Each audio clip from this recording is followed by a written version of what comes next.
3 సార్లు నువ్వు చెప్తావన్నాడు.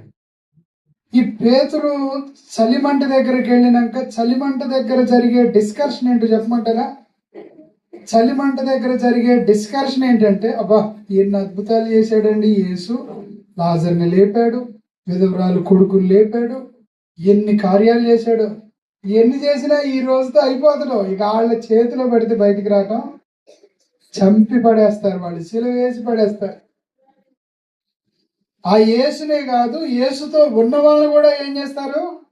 చంపేస్తారు. ఈ మాటలన్నీ పేతురు చెవులు పడుతుంటే పేతురు గుండెల్లో, నాకు ఇప్పటి వరకు అందిన ప్రేమ, నాకు ఇప్పటి వరకు దొరికిన ప్రేమ ఏమవుతుంది?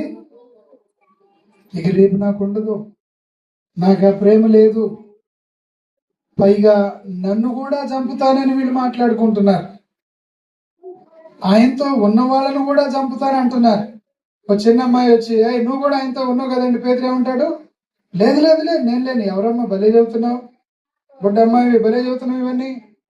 హల్లెలూయా. అమ్మాయి అక్కడే పని చేసుకుంటూ ఉంటే ఇంకొక ఆయన వచ్చి, నువ్వు కూడా ఆయనతో ఉన్నావు కదా అనేసరికి ఆ పాప కూడా వచ్చి, నువ్వు ఉన్నావు ఖచ్చితంగా ఆయనతో అని అంటుంది. వెంటనే ఒట్టు పెట్టుకుని, లేదు లేదు, నా మీద ఒట్టు, మా తాత మీద ఒట్టు లేను నేను. హల్లెలూయా.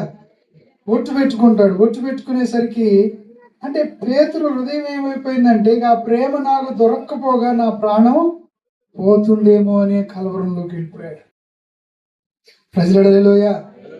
ముచ్చటగా 3వ వ్యక్తి వస్తాడు. నీ మాట చెప్తుంది నువ్వు గలీలేయుడు అని, నువ్వు యేసుతో తిరిగినట్టు ఆధారాలు ఉన్నాయి, చూసిన వాళ్ళు ఉన్నారు,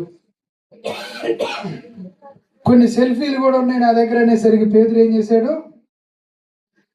లేదు లేదు, నేను ఆయన ఎరగను అని చెప్పాను. అక్కడి నుంచి లేచిపోతే తప్ప వీళ్ళు ఊరుకోరని లేచి వెళ్ళిపోతా ఉంటే కోడి కూసింది.